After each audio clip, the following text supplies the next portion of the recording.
Hello and welcome to the YouTube channel support for education. ਅਤੇ ਇਸ video ਵਿੱਚ ਅਸੀਂ ਹੱਲ ਕਰਾਂਗੇ 10ਵੀਂ ਜਮਾਤ ਦਾ ਪੰਜਾਬੀ ਬੀ ਦਾ ਨਮੂਨੇ ਦਾ ਪ੍ਰਸ਼ਨ ਪੱਤਰ ਸੈਂਪਲ ਪੇਪਰ 3। ਦੋਸਤੋ, ਸ਼ੁਰੂ ਕਰਨ ਤੋਂ ਪਹਿਲਾਂ ਇੱਕ ਸੰਦੇਸ਼। ਇਸ ਤਰ੍ਹਾਂ ਦੇ ਹੋਰ ਵੀਡੀਓ ਸਮੇਂ ਸਿਰ ਪ੍ਰਾਪਤ ਕਰਨ ਲਈ ਸਬਸਕ੍ਰਾਈਬ ਕਰੋ YouTube channel support for education. ਆਓ ਸ਼ੁਰੂ ਕਰਦੇ ਹਾਂ। ਤੇ 3 ਘੰਟੇ ਦਾ ਸਮਾਂ, ਪ੍ਰੀਖਿਆ ਦਾ 65 ਅੰਕਾਂ ਦੀ ਪ੍ਰੀਖਿਆ। ਪ੍ਰਸ਼ਨ ਪੱਤਰ ਵਿੱਚ ਕੁੱਲ 13 ਪ੍ਰਸ਼ਨ ਹਨ। ਸਾਰੇ ਪ੍ਰਸ਼ਨ ਹੱਲ ਕਰਨੇ ਲਾਜ਼ਮੀ ਹਨ। पहला प्रश्न सुंदर लिखाई का तो सुंदर लिखाई लिए 5 अंक राखवे हैं। उस तो बाद हैं वस्तुनिष्ठ प्रश्न। व्याकरण के मुख अंक किन्ने हैं?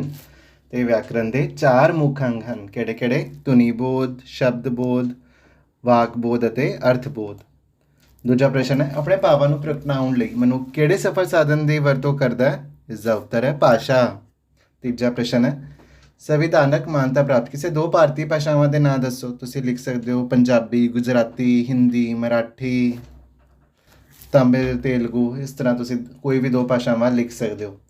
व्याकरण का किहड़ा अंग धुनियां के अध्ययन नाल संबंधित है? धुनी बोध। पंजाब की टकसाली बोली किहड़ी है? माझी। पंजाबियों की माँ बोली किहड़ी है? पंजाबी। झेलम तो पार जिला रावलपिंडी विच किहड़ी भाषा बोली जाती है? इसका उत्तर है पोठेहारी। बच्चा खेड रहा है, वाक विच किहड़ा काल रूप है? तो इस विच काल रूप है वर्तमान काल। ताकत का समानार्थक शब्द लिखो। ताकत का समानार्थक हो गया बल, जोर, शक्ति। सोहना का समानार्थक शब्द लिखो। सोहना का समानार्थक हो गया सुंदर, खूबसूरत।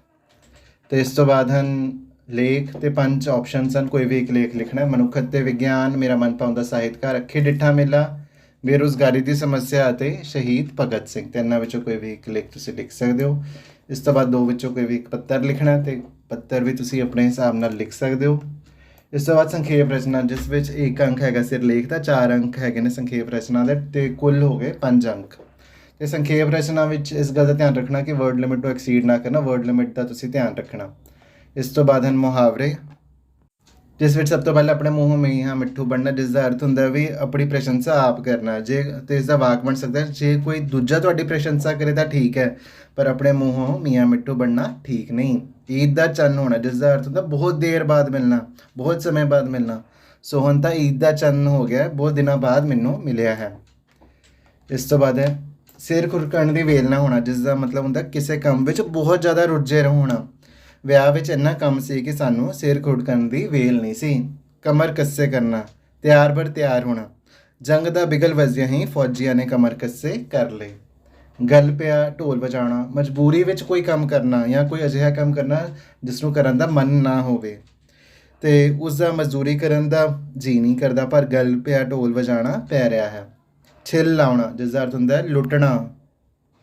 ਕਈ ਲੋਕ ਯਾਤਰੀਆਂ ਦੇ ਛਿੱਲ ਲਾਉਂਦੇ ਹਨ। तो इस तो बाद है विश्राम चिन्ह ला के दोबारा लिखो। हाय मेरी आस्था ते पानी फिर गया। तो हाय तो बाद लगूगा विस्मिक चिन्ह, मेरी आस्था ते पानी फिर गया। तो एंड विच लगूगी डंडी, ते पिछे लगूगी छुट्ट मरोड़ी। उस तो बाद अच्छा अच्छा तो बाद विस्मिक, ता तेरे माता जी भी एमे हन तो बाद लगूगी डंडी। इस तो बाद हेठ लिखे प्रश्नों के संखेप उत्तर लिखो। तो इस सब तो पहला प्रश्न है, व्याकरण के नियमों में तब्दीली क्यों करनी पैंदी है? तो इसके उत्तर में असं लिख सकते हैं, समय की चाल नाल भाषा बदलती है तो भाषा के नियम भी बदलते हैं। इस करके समय समय पर व्याकरण के नियमों में तब्दीलियां करनियां पैंदियां हैं। अगला प्रश्न है, व्याकरण की पढ़ाई पढ़नी क्यों जरूरी है? तो इसका उत्तर है, भाषा के शुद्ध और म्यारी रूप को समझण लई व्याकरण की पढ़ाई पढ़नी बहुत जरूरी है। अगला प्रश्न है, पंजाबी व्याकरण का तुहाडा की भाव है? तो इसका उत्तर है, पंजाबी बोली के ਸਾਹਿਤਕ रूप को निश्चित करन अते ठीक ढंग नाल लिखण अते बोलण लई बनाए गए नियमों को पंजाबी व्याकरण कहा जाता है। अगला प्रश्न है, भाषा किसनों कहते हैं? इसका उत्तर है, भाषा वो साधन है जिस राही मनुख अपने विचार ते भाव दूजियां तक पहुँचाता है। बोली ते उपबोली विच की फर्क हुंदा है? इसका उत्तर है, बोली किसी भाषा खेतर के केंद्री इलाके की बोली हुंदी है, पर उपबोली किसी समुचे भाषा खेतर की एक भूगोलिक इकाई विच बोलन जाण वाली हुंदी है।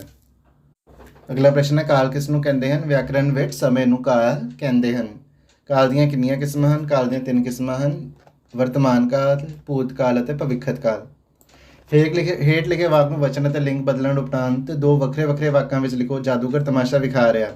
तो वचन बदल के हो जाऊगा जादूगर तमाशा विखा रहे हैं, तो लिंग बदल के हो जाऊगा ਜਾਦੂਗਰਨੀ ਤਮਾਸ਼ਾ ਵਿਖਾ ਰਹੀ ਹੈ।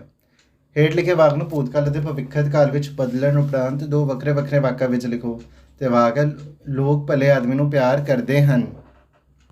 ਅਤੇ ਭੂਤਕਾਲ ਵਿੱਚ ਹੋ ਜਾਊਗਾ ਲੋਕ ਭਲੇ ਆਦਮੀ ਨੂੰ ਪਿਆਰ ਕਰਦੇ ਸਨ, ਅਤੇ ਭਵਿੱਖਤ ਕਾਲ ਵਿੱਚ ਹੋ ਜਾਏਗਾ ਲੋਕ ਭਲੇ ਆਦਮੀ ਨੂੰ ਪਿਆਰ ਕਰਨਗੇ। ਅਤੇ ਇਸ ਤੋਂ ਬਾਅਦ ਫੁੱਲ ਸ਼ਬਦ ਹੈ, ਤੋਂ ਵੱਖ-ਵੱਖ ਅਰਥ ਦਰਸਾਉਂਦੇ ਵਾਕ ਬਣਾਓ। ਅਤੇ ਫੁੱਲ ਦਾ ਇੱਕ ਅਰਥ ਹੁੰਦਾ ਜਿਵੇਂ ਪੌਦਿਆਂ ਨੂੰ ਫੁੱਲ ਲੱਗੇ ਹੁੰਦੇ ਨੇ, ਅਤੇ ਇੱਕ ਹੋ ਗਿਆ ਇਹ ਗੁਲਾਬ ਦਾ ਫੁੱਲ ਹੈ। ਅਤੇ ਫੁੱਲ ਦਾ ਇੱਕ ਅਰਥ ਹੁੰਦਾ ਆਫਰਨਾ, ਉਸਦਾ ਪੇਟ ਫੁੱਲ ਗਿਆ ਹੈ। ਇਸ ਤੋਂ ਬਾਅਦ ਉਪਕਾਰ ਦਾ ਸਮਾਨਾਰਥਕ। ਉਪਕਾਰ ਦਾ ਸਮਾਨਾਰਥਕ ਤੁਸੀਂ ਲਿਖ ਸਕਦੇ ਹੋ, ਇਸ ਵਿੱਚ ਉਪਕਾਰ ਦਾ ਹੋ ਜਾਏਗਾ ਭਲਾਈ, ਨੇਕੀ, ਅਹਿਸਾਨ, ਮਿਹਰਬਾਨੀ। ਬਹਾਦਰ ਦਾ ਸਮਾਨਾਰਥਕ ਤੁਸੀਂ ਲਿਖ ਸਕਦੇ ਹੋ ਵੀਰ, ਸੂਰਮਾ। ਇਸ ਤਰ੍ਹਾਂ ਦੇ ਤੁਸੀਂ ਸ਼ਬਦ ਬਣਾ ਸਕਦੇ ਹੋ।